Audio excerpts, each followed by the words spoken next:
কিন্তু supreme court আপনারা জানেন যে অলরেডি একটা এই রিভিউ করবার আগে রিভিউটা আলোচনা করার সুযোগ আসেনি এখনও, যেহেতু গরমের ছুটি পড়ে গেছে। গরমের ছুটি পড়ার পরে এটা আলোচনা হবে। কিন্তু আমরা যদি ততদিন অপেক্ষা করি তাহলে আগের যে অর্ডারটা দিয়ে গেছেন প্রধান বিচারপতি, সেই অর্ডারটা কোনো কারণে যদি আমরা ক্যারি না করি, মানে বহন না করি, তাহলে যদি কখনো বলে দেয় যে তোমাদের তো অর্ডার দিয়েছিলাম, তোমরা সেটা মানোনি, সুতরাং সবটাই বাতিল, এটা আমরা চাই না।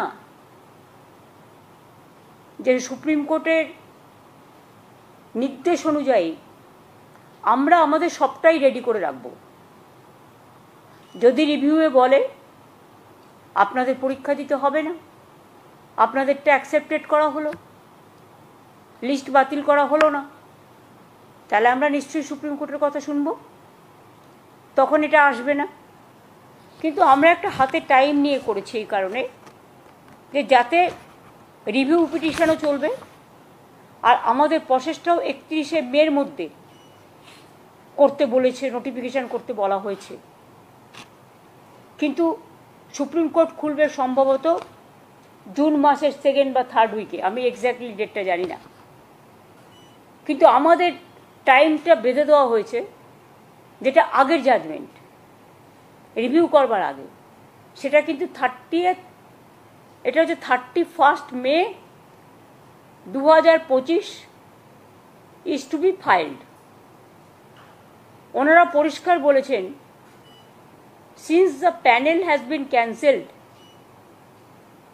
and the affidavit of compliance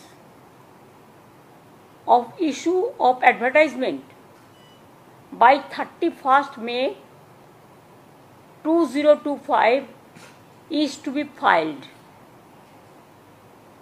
we may do the following timeline for that. আমি প্রথমেই টিচার যারা আছেন তাদের কথাটা আগে বলবো। দুটো পার্ট আছে, একটা গ্রুপ সি গ্রুপ ডি আর একটা হচ্ছে টিচারদের পার্ট।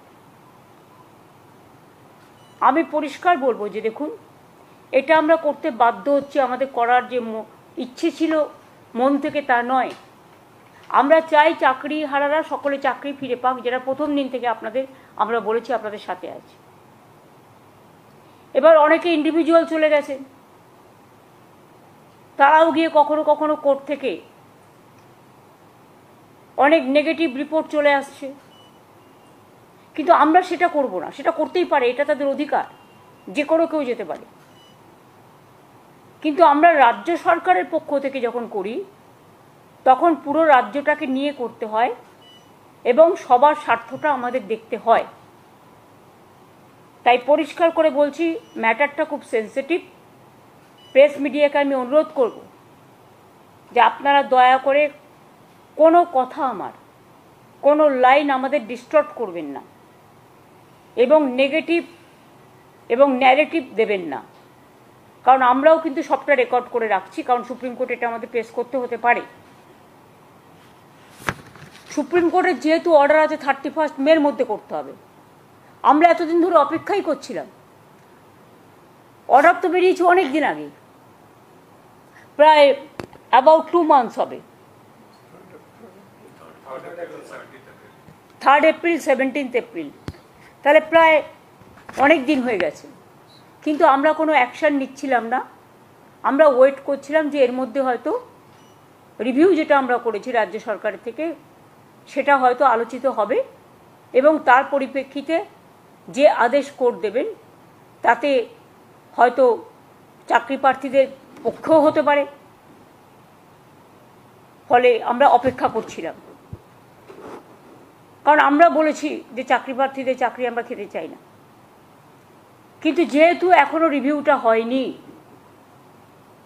কারণ রিভিউ পিটিশন পেন্ডিং আছে এবং কোর্টে গরমের ছুটি পড়ে গেছে, অথচ আমাদের হাত বেঁধে দেওয়া হয়েছে 31শে মের মধ্যে করতে হবে, নোটিফিকেশন করতে হবে। তাই বাধ্য হয়ে আমি জানাচ্ছি, দুটো প্রসেসই আমাদের চালু থাকবে। একটা হচ্ছে সুপ্রিম কোর্টের অর্ডার অনুযায়ী আমরা 31শে মের মধ্যেই সুপ্রিম কোর্ট যে অর্ডারটা দিয়েছে সেটা নোটিফিকেশন করব। আর দ্বিতীয়ত, যদি রিভিউ যেটা আমরা করেছি, রিভিউতে যদি আমরা ভালো রেজাল্ট পাই তাহলে আমরা সেইটাকে গ্রহণ করব। দুটো অপশানই আমরা ওপেন রেখেছি। কিন্তু পরে যাতে বলতে না পারে সুপ্রিম কোর্ট যে 31শে মের মধ্যে তোমাদের নোটিফিকেশন করতে বলা হয়েছিল, তোমরা কেন করোনি, সেই জন্যই আইন মেনে আমাদের এই কাজটা করতে হচ্ছে। কিন্তু অপশান আমাদের ওপেন থাকছে ফর রিভিউ। আমরা যেহেতু 31শে মের কথা বলা হয়েছে, তাই আইনজ্ঞদের সাথে কথা বলে সবার সাথে আলোচনা করে issue of advertisement and file affidavit, যেহেতু 31শে মে লাস্ট ডেট করেছে আমাদের, 30শে মে কিন্তু এটা আমাদের করতে হবে। অ্যাডভার্টাইজমেন্টটা আমাদের করতে হবে 30শে মে, কারণ যেহেতু 31শে মে মধ্যে করতে বলেছে। তাহলে আমরা অ্যাডভার্টাইজমেন্ট করব। আমি কিন্তু আবার বলছি, অপশান কিন্তু ওপেন আছে রিভিউয়ের জন্য।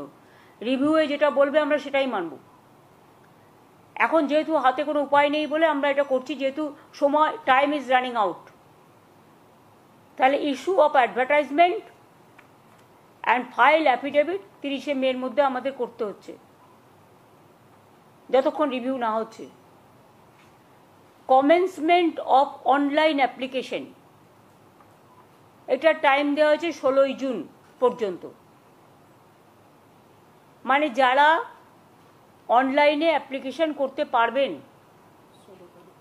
16ই জুন পর্যন্ত। Last date of online application 14ই জুলাই করা হয়েছে, হাতে সময় রাখা হয়েছে, যাতে রিভিউ হতে যদি টাইমটা বেশি লাগে, সেই জন্য আমরা ইচ্ছা করেই 2 মাস হাতে টাইম রেখেছি।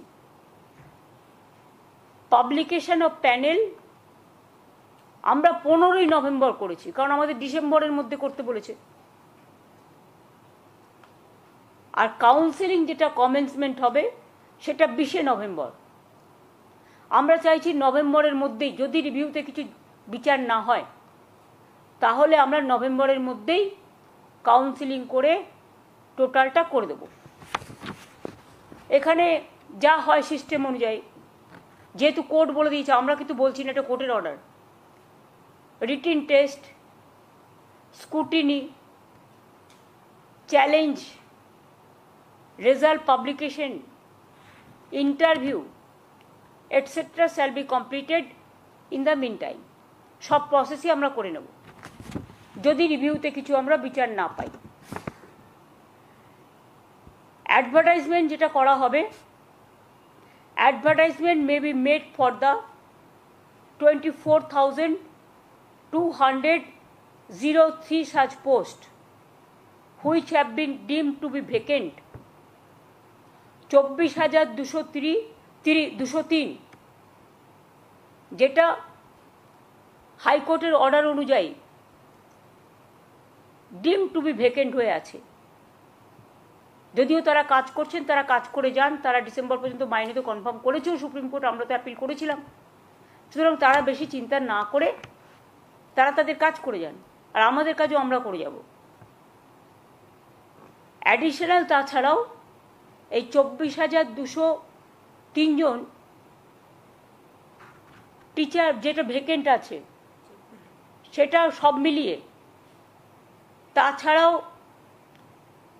আরও অ্যাডিশনাল আমরা কিছু ভ্যাকেন্সিস ক্রিয়েট করেছি, কারণ আমাদের অনেক খালি পোস্ট আছে। আমি আপনাদের আগেই বলেছি 11,517 ভ্যাকেন্সিস ফর 9 and 10, এটা অ্যাডিশনাল, এবং 6,912 ফর 11 and 12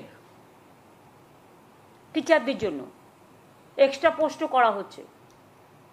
আর 571 জনের জন্য গ্রুপ সি এবং 1000 গ্রুপ ডির জন্যও করা হচ্ছে।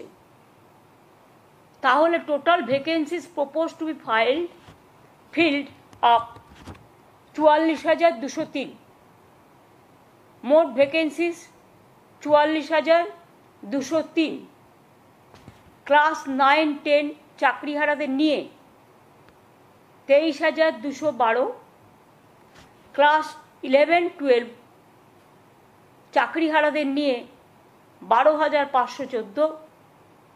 Group C 2,989। Group D 5,488। এটা রাখা হয়েছে। যারা চাকরি করে এসছেন অথচ বয়স পেরিয়ে গেছে, এরকম তো অনেক কেস আছে। ধরুন ওদের একটা এজ লিমিট আছে, যারা অ্যাপ্লিকেশন করবেন এই চাকরির জন্য, চাকরিহারাদের চাকরি পাওয়ার ক্ষেত্রে, সেখানে তাদের একটা এজ রিল্যাক্সেশন করা হবে, অর্থাৎ তারা যেন প্রত্যেকেই পরীক্ষায় বসতে পারে, বয়সের জন্য সেটা আটকাবে না। তাছাড়াও আমরা আর একটা অ্যাডভান্টেজ দেবো, সেটা ডিটেলস এখনও তৈরি হয়নি।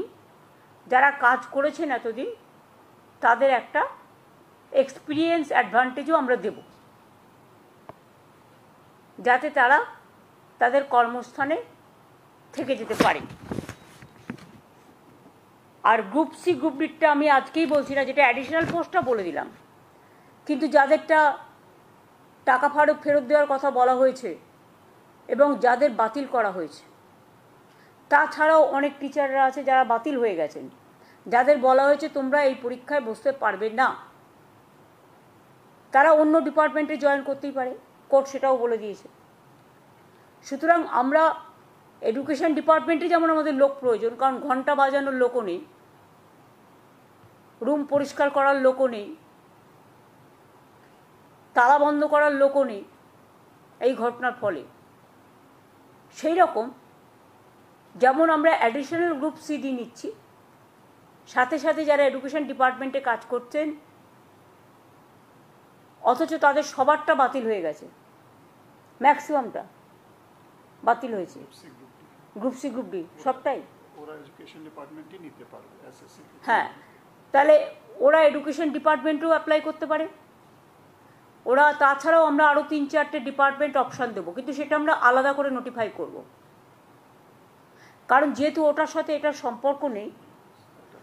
আর আমরা যেহেতু চাই না কারো চাকরি চলে যাক, কেউ ব্যাংক লোন নিয়েছে, কেউ গাড়ির লোন নিয়েছে, কেউ বাড়ির লোন নিয়েছে, কারো বৃদ্ধ বাবা মা আছে, কারো ছেলেমেয়েরা আছে, তাই মানবিকতার স্বার্থে তারা নিশ্চয়ই অ্যাপ্লাই করতে পারে, এডুকেশন ডিপার্টমেন্টেও করতে পারে, এবং তাছাড়া আরও 3-4টে ডিপার্টমেন্ট আমরা দিয়ে দেবো, যাতে যেটা তারা প্রয়োজন মনে করবে সেই নোটিফিকেশানটা আমরা 3-4 দিন পরে করে দেবো।